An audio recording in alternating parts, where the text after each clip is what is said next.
हो तो वो उस हालात से गुजरे हैं। मेरा जन्म 1940 में हुआ था तो देश गुलाम था, देश आजाद हुआ।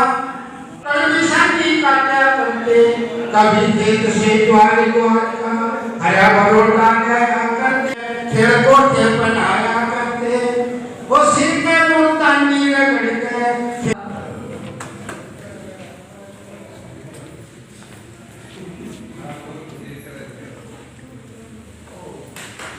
अभी लोई रामरती भाषा का धर्मपाल रामरती बालियाखुर्द अमीलाल किशन कुमार तारा देवी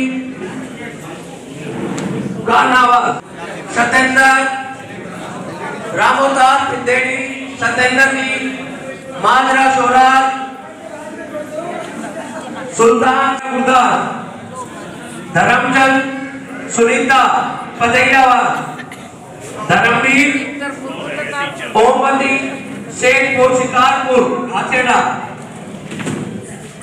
भगवान दास बिमला गोकलगढ़ सुरेश निदोकर राम कुमार मूर्ति राजपुरा खालसा।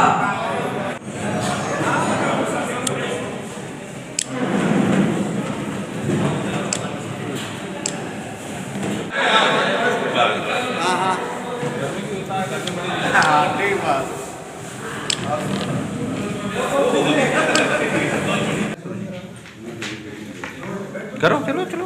हमारी एक संस्कृति है और विशेष तौर पर हरियाणा की ये संस्कृति है कि हम मकर संक्रांति पर सदियों से चली आ रही है कि हम अपने बुजुर्गों का सम्मान करते हैं, जो हम अपनी दक्षिण हरियाणा की आईरवाल की भाषा में कहते हैं बुजुर्गों को जगाना। तो आज उसी परंपरा का निर्वहन करते हुए हमारे साथियों के साथ एक योजना बनी कि इस बार मकर संक्रांति पर हम भी कुछ ऐसा करें कि अपने बुजुर्गों को। तो हमने हर गांव से, जो भी लगभग 80 के लगभग 84 गांव हैं हमारे इस विधानसभा में, तो दो लोग, एक महिला और एक पुरुष, जो 70 साल से ऊपर के थे और जो स्वस्थ हैं 70 साल से ऊपर होने के बावजूद। और इसी तरीके से शहर के वार्ड और धारगोड़ा के से हमने लोगों को बुलाया था। और अभी आप सब लोगों ने देखा कि सारे लोग जो है लगभग 250 के लगभग लोग आए और हमने उनका सम्मान किया, उनके अनुभव सुने, वो कैसे अभी तक उन्होंने, क्योंकि एक प्रधानमंत्री जी का कीप फिट इंडिया का भी वो चल रहा है, तो योग के तरीके से हम लोगों ने 21 जून को अंतर्राष्ट्रीय योग दिवस बनाया हुआ है। तो इस उम्र में कैसे ये सब मधुमेह से बचे हुए हैं, कैसे जो है ब्लड प्रेशर से बचे हुए हैं, इतने ऐसे वातावरण में रहने के बाद भी, तो वो सब उनके अनुभव आज साझा किए। तो अच्छा लगा, मन को बड़ी प्रसन्नता हो रही है हम सब लोगों को कि हमने आज इतने बुजुर्गों का सम्मान करने का ईश्वर ने हमें मौका दिया, सौभाग्य दिया। तो आनंद की अनुभूति हो रही है। हम लोग दूसरी सोच वाले लोग हैं, हम कोई भी काम कभी भी उसके राजनीतिक लाभ हानि के लिए नहीं करते। चूँकि राजनीतिक हैं इसलिए स्वाभाविक है कि उस तरीके के अर्थ भी लगेंगे, उसके मायने भी ढूंढे जाएंगे, लेकिन हम लोगों के मन में वो कभी भी भावना नहीं रहती है। लेकिन चुनाव का समय भी आ रहा है, क्योंकि हम लोग तो करते रहते हैं ये कार्यक्रम। अब तीज महोत्सव का इतने साल से मना रहा था, इस बार पहली बार हरियाणा टूरिज्म की तरफ से मनाया। कोई पहली बार नहीं था, चुनाव नहीं होते तब हम नहीं करते, ऐसा नहीं है। तो हम लोग करते रहते हैं, ये सहज गति से चलने वाले हैं। इसको कोई राजनीतिक भाव से कि मैं कैंडिडेट हो जाऊंगा इसके करने से, ये नहीं करता तो मैं कैंडिडेट नहीं होता, ये कहीं तक ना हम लोगों की सोच है, ना हम लोगों की कोई कल्पना इस तरह की रहती है। देखिए, ये निर्णय तो चुनाव आयोग का है, क्योंकि 6 महीने जब का गैप रह जाता है तो चुनाव आयोग की अपनी वो रहती है कि वो साथ कराए या अलग अलग कराए। तो उस विषय पर कोई बहुत ज़्यादा टिप्पणी करने का अधिकार भी नहीं है, मेरे अधिकार क्षेत्र की बात है।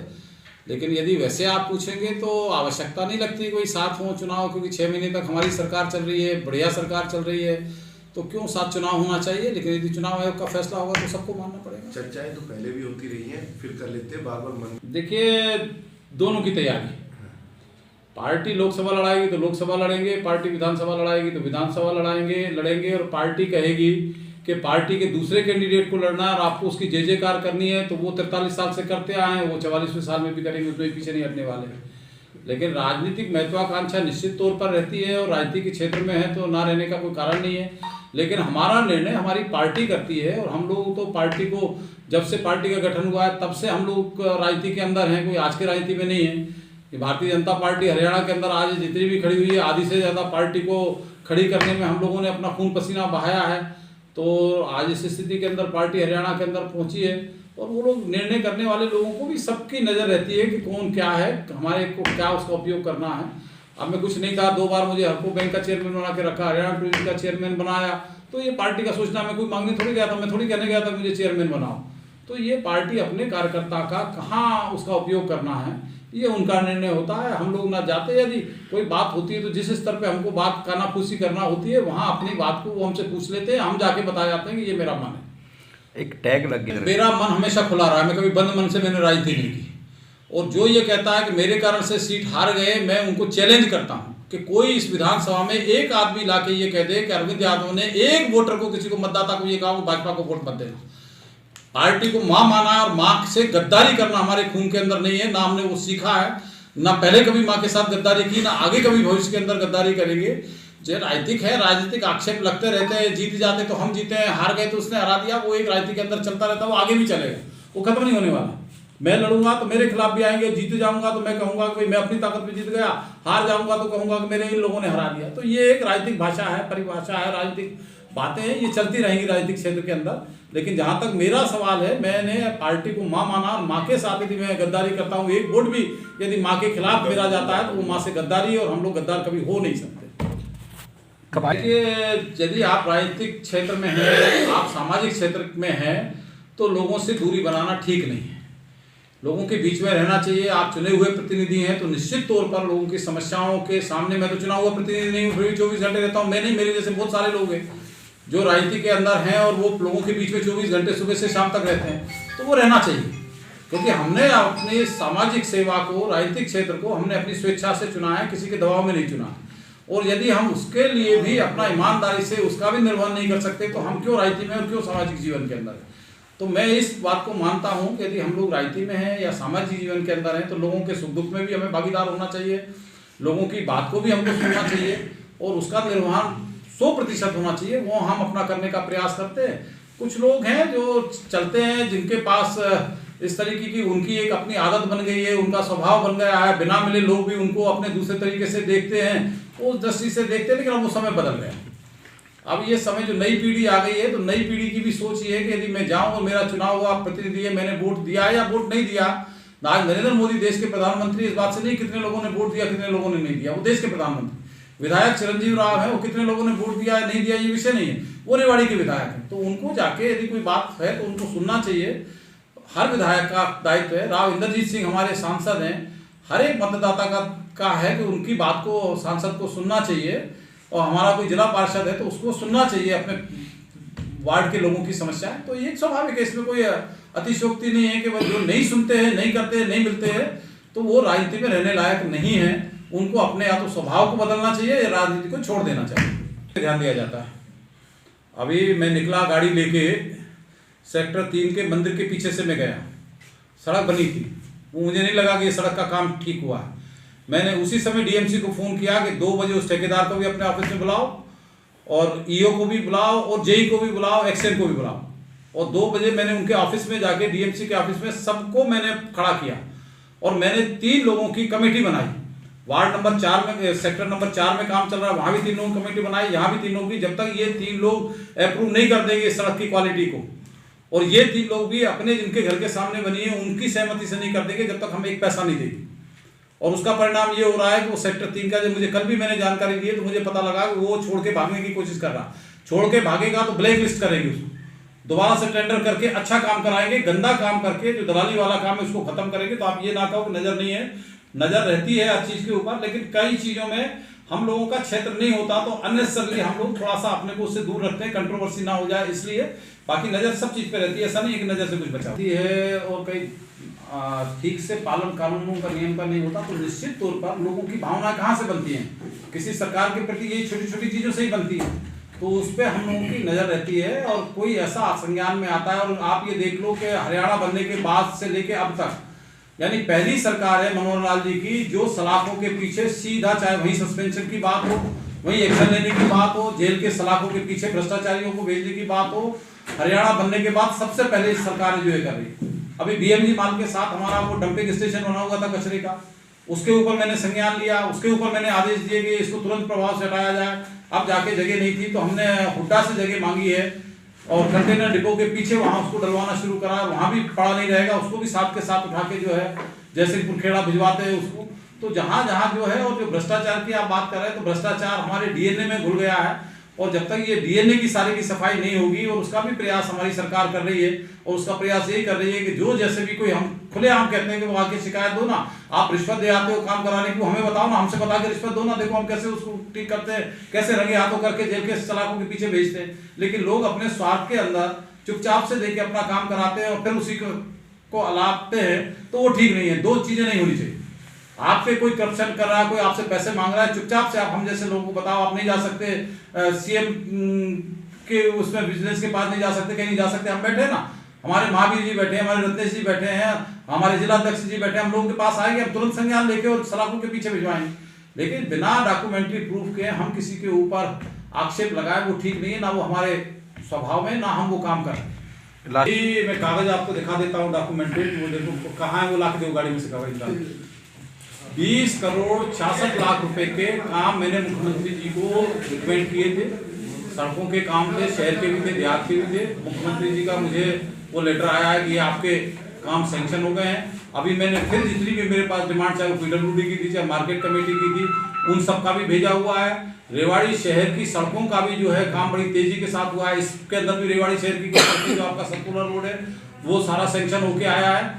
ऐसा नहीं है कि अरविंद जी या पार्टी के दूसरे लोग प्रयास नहीं करते हैं, किसी का ज्यादा पुराना वो है तो उनकी बात को ज्यादा मजबूती से सुन लिया जाता है, क्योंकि निश्चित तौर पर विधायक नहीं है, लेकिन हम अपनी बात अपनी सरकार, क्योंकि सरकार तो हमारी है ना, तो हम अपनी, ईश्वर ने इतना प्रसाद भी दे रखा, अपनी बात को मजबूती से हम आप भिजवाते भी हैं और हमारी बात सुनी भी जाती है। और जो आपने अभी दो विषय कहे कि कॉलेज का, वो कॉलेज का भी जल्दी से कुछ ना कुछ होगा निश्चित तौर पर। एम्स वाला जो मामला बार बार उठ रहा है, जो हमारे भाई वहां पर बैठे हुए हैं, एम्स भी हमारा निश्चित तौर पर बनेगा, कोई रोकने वाला नहीं है। ये तारीखों का थोड़ा सा एडजस्टमेंट है, चुनावी दृष्टि से भी एडजस्टमेंट होता है, प्रधानमंत्री का कारण मुझे कहने में कोई दिक्कत नहीं है, वो भी होगा। जो ये स्कूल को देने की बात हुई थी, कॉलेज के को देने की बात थी, मैंने जाके उस दिन रात को जैसे मेरे संज्ञान में आया, कंवरपाल जी को बात की, मैंने मुख्यमंत्री जी को बात की, मैं आपके कैमरे के सामने बोल रहा हूँ, और मुख्यमंत्री जी ने कंवरपाल जी शिक्षा मंत्री जी से बात की और ये सारा मामला रुकवाया। कुछ लोग यहाँ के हमारे रणधीर भाई और दूसरे लोग भी आगे आए, लेकिन मैंने दोनों को बात करने के बाद कहा कि ये जो है गवर्नमेंट कॉलेज को मिलना चाहिए, ये किसी एनजीओ को नहीं मिलना चाहिए, ये एनजीओ है और उसको वहां पर रखवाया। तो ये सारी चीजें, ये देखिए आप जो है क्षेत्र को भुगतना पड़ता है, और वो भुगत भी रही है रेवाड़ी, उसका जो है खामियाजा आने वाले समय में चीजें ठीक होंगी। एक एम को आना है, उनके ऊपर इतना कोई प्रेशर ना राविंदर जी डाल सकते, ना सुधा जी डाल सकते, ना अरविंद यादव डाल सकता कि हम उनसे डेट चेंज करा। उनकी डेट का ही इंतजार है कि वो जिस दिन डेट दे देंगे, क्योंकि 3 चीजों का उद्घाटन की बात हो रही है। एक कुरुक्षेत्र के अंदर कुछ बड़ा निर्माण हो रहा है जो समर्पित होने वाला है प्रदेश को, एक हमारे जंगल सफारी का मामला है, एक एम्स का मामला है। वो तीनों के प्रधानमंत्री जी से मुख्यमंत्री जी इस विषय पर खूब गंभीरता के साथ चर्चा कर चुके हैं, और शायद राव साहब भी चर्चा कर चुके हैं। तो इसमें कहीं कोई अतिशोक्ति नहीं है कि किसी के कहने से ये आगे चल रहा है या पीछे चल रहा है, वो प्रधानमंत्री जी के समय का है, वो प्रधानमंत्री जी के समय के लिए सब प्रयासरत है। जैसे ही समय मिलेगा ये तीनों काम, एक एम्स का नहीं, मैं 3 काम की बता रहा हूँ, तीनों काम होंगे उसी दिन होंगे, और निश्चित तौर पर प्रधानमंत्री जी के हाथों से ही होंगे, ये मुझे इतनी जानकारी है। ऐसा है कि ये समस्या रेवाड़ी की नहीं है, ये समस्या हर जगह की है। बंदरों की समस्या बहुत सारी जगहों है, और ये पशुओं की समस्या बहुत सारी जगहों की, जिसमें रेवाड़ी भी शामिल है। दुर्घटनाएं भी होती हैं। अभी भी जो है इतनी ज़्यादा नंदी शालाएँ खोली हुई हैं, और नई नई नंदी शालाएँ खुल के उनको भेजने का भी इंतजाम किया जा रहा है। लेकिन कुछ हमारे पशुपालक भाई भी जो है वो भी अपनी गायों को, पशुओं को जो है लेके दूध निकाला और रोड के ऊपर छोड़ देते हैं, तो वो उनको ले जाके बाड़े में बंद नहीं कर सकते, गौशाला में नहीं भेज सकते हैं। तो उसके ऊपर भी सरकार ने करी। अभी कल ही हमारे कोसली हल्के के अंदर जितनी भी गौशालाएं थी, 20 लाख 30 लाख 40 लाख सब गौशालाओं को जो है कल अनुदान के चेक आए हैं, पूरे प्रदेश के अंदर गए हैं। तो गौ सेवा आयोग जो बना हुआ है वो भी गंभीरता के साथ सारी चीज़ों को कर रहा है। हम लोग भी कहते हैं पंचायतों से कि कहीं कोई हमको पंचायत जमीन देना चाहे तो हम वहाँ नंदीशाला खुलवा देंगे, गौशाला खुलवा देंगे और वहाँ पर सारी व्यवस्थाएं हम तुरंत प्रभाव से सरकार कर देगी। तो उसके लिए भी हम लोग अपील गाँव की पंचायतों से भी करते हैं कि आपके पास कोई ज़मीन हो हमको दे दे ताकि हम इन पशुओं को भी वहाँ रख सकें। अभी पीछे चारे का मामला आया था दारुएड़ा की गौशाला के लिए, वो मेरे संज्ञान के अंदर आया और वो संज्ञान में भी मुझे डीएमसी लेके आए। मैंने उसी समय जो है इसके हमारे अधिकारी यशपाल यादव जी थे, मैंने उनसे बात करके, उनसे ऊपर जो अधिकारी एसीएस थे उनसे बात करके और तुरंत प्रभाव से वो लेटर वहाँ से शाम को ही लेटर मंगवाया सेम डे, क्योंकि इनको उसी दिन से नहीं तो गायों को चारे की समस्या हो जाती। तो बहुत सी बातें ऐसी होती है कि जो आप लोगों तक मीडिया तक नहीं पहुँच पाती, अधिकारी हमसे बात करते हैं, हम ऊपर के अधिकारियों से बात करते हैं और समस्या का समाधान करते हैं। तो एक समस्या है निश्चित तौर पर इस तरह की हमारी गौ माताओं की, तो उसका समाधान भी समय आने पर होगा, लेकिन थोड़ा समय लगेगा।